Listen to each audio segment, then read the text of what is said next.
Welcome to Parvati அம்மாச்சி சமையல். இன்றைக்கி நம்ம பார்க்க போகிற ரெசிபி என்னென்னா, ஒரு அருமையான புதினா சட்னி ரெசிபி தான். இது இட்லி, தோசை, சாதம் வெரைட்டிஸுக்கு தொட்டுக்கிறதுக்கும் ரொம்ப நல்லாயிருக்கும். வாங்க வீடியோக்குள்ளே போவோம். இந்த புதினா சட்னி ரெசிபி எப்படி செய்கிறதுன்னு பார்ப்போம். இதுக்கு முதல்ல ஒரு கடாயை அடுப்பில் வச்சுக்கோங்க. வச்சுட்டு நல்லா ஒரு 3 ஸ்பூன் எண்ணெய் ஊற்றிக்கோங்க. நல்லா காஞ்ச உடனே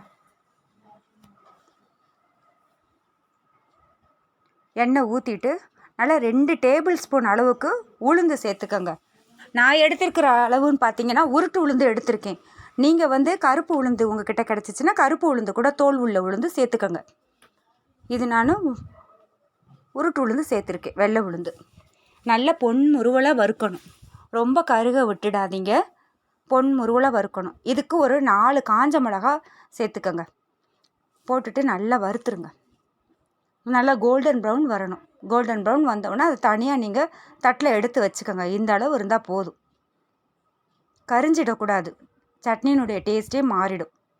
அதுக்கப்புறம் அதே கடாயிலே அதே எண்ணெய் இருக்குல்ல, மிச்ச எண்ணெயில் ஒரு 25 சின்ன வெங்காயத்தை சேர்த்துக்கோங்க. கண்டிப்பாக சின்ன வெங்காயம் சேர்த்துக்கோங்க, ரொம்ப நல்லாயிருக்கும்.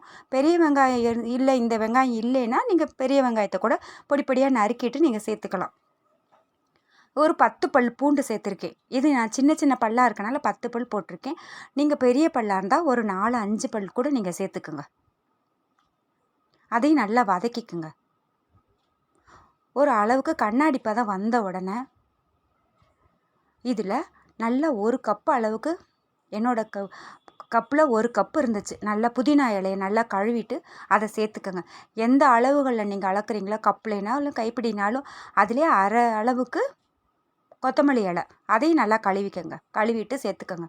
கண்டிப்பாக நீங்கள் கொத்தமல்லி இலை சேர்த்து தான் ஆகணும். வெறும் புதினா மட்டும் சேர்த்திங்கன்னா சட்னி கசப்பு தட்டிடும், டேஸ்ட்டு அவ்வளோவா நல்லா இருக்காது.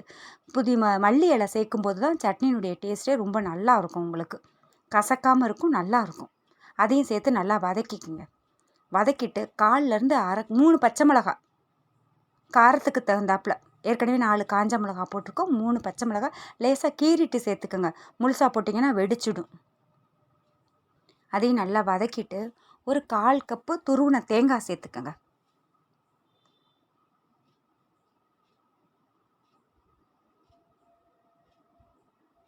அதிக நேரம் வதக்கணும்னு அவசியம் கிடையாது உங்களுக்கு.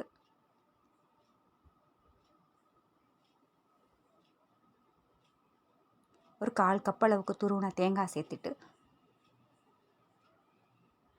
அதையும் சேர்த்து லேசாக வதக்கிக்கங்க. ரொம்ப வதக்கணும்னு அவசியம் இல்லை, லேசாக வதக்கிட்டு சின்ன நெல்லிக்காய் சைஸு புளி சேர்த்துக்கோங்க. அதையும் சேர்த்துக்கோங்க. சேர்த்துட்டு அடுப்பை ஆஃப் பண்ணிவிடுங்க. லேசாக அந்த சூட்லேயே இருக்கட்டும். நல்லா ஆறின உடனே நம்ம மிக்ஸி ஜாரில் போட்டு அரைச்சிட வேண்டியது தான். காஞ்ச மிளகா, நம்ம வதக்கி வச்சுருக்கிற வெங்காயம், புதினா இதை சேர்த்துக்கணும். கடைசியாக பருப்பை சேர்த்து அரைச்சி எடுத்துருங்க. நல்லா கொரன்னு அரைச்சி எடுங்க. ரொம்ப வலுவழுப்பு தன்மை வேண்டாம், கொரன்னு அரைச்சி எடுத்துக்கோங்க. இது நீங்கள் சாதத்துக்கு தொட்டுக்கிறதா இருந்தால் கொஞ்சம் கட்டியாகவே சேர்த்துக்கோங்க. இல்லை நம்ம இட்லி தோசைக்குன்னா கொஞ்சம் நீங்கள் எவ்வளோ நம்ம தொட்டு சாப்பிட்ற அளவுக்கு நீங்கள் சேர்த்துக்கலாம். நம்ம லெமன் சாதம், புளியோதரை, நம்ம சாம்பார் சாதம் இதுக்கெல்லாம் தொட்டுக்கிறது தேவைக்கு தக்கன உப்பு சேர்த்துக்கோங்க. நான் உப்பு முதல்ல போடலை, கடைசியாக தான் உப்பு போடுறேன். போட்டு அரைச்சி எடுத்துக்கோங்க. தயிர் சாதம் இதுக்கெல்லாம் நம்ம தொட்டுக்கணும்னா கொஞ்சம் கெட்டியாக சேர்த்துக்கோங்க. நம்ம இட்லி தோசைக்கு தொட்டுக்கிறதுக்கு கொஞ்சம் ஓரளவுக்கு லிக்விடாகவே சேர்த்துக்கோங்க, தொட்டு சாப்பிட்ற மாதிரி.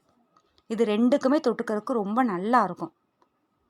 இதுக்கு ஒரு தாளிப்பு சேர்த்துருவோம். கடாயில் எண்ணெய் சேர்த்துட்டு ஒரு 1/4 ஸ்பூன் கடுகு, 1/4 ஸ்பூன் உளுந்தம்பருப்பு, கொஞ்சோண்டு கருவேப்பிலை, ஒரே ஒரு வரவத்தலை கிள்ளி போட்டுட்டு பெருங்காயம் சேர்த்துக்கங்க. இது தூள் பெருங்காயனால நான் இப்போ சேர்க்குறேன். நீங்கள் கட்டி பெருங்காயம் வச்சுருந்தீங்கன்னா நம்ம நம்ம உளுந்து சேர்க்கும் போதே அதுக்கு முன்னாடியே கூட நம்ம பொரிய விட்டுருங்க, கட்டி பெருங்காயமாக இருந்தால். இது நான் தூள் பெருங்காயனால லாஸ்ட்டில் போட்டு சேர்க்குறேன். போட்டு கருவேப்பிலை போட்டு தாளித்து கொட்டிட வேண்டியதுதான்.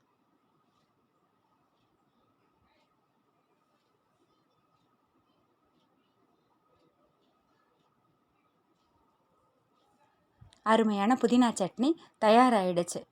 கண்டிப்பாக நீங்கள் வீட்டில் ட்ரை பண்ணி பாருங்கள், ரொம்ப நல்லா இருக்கும். இந்த வீடியோ உங்களுக்கு பிடிச்சிருக்குன்னா லைக் பண்ணுங்கள், ஷேர் பண்ணுங்கள், சப்ஸ்கிரைப் பண்ணுங்கள், மறக்காமல் பெல் ஐக்கானை கிளிக் பண்ணுங்கள். தேங்க்யூ.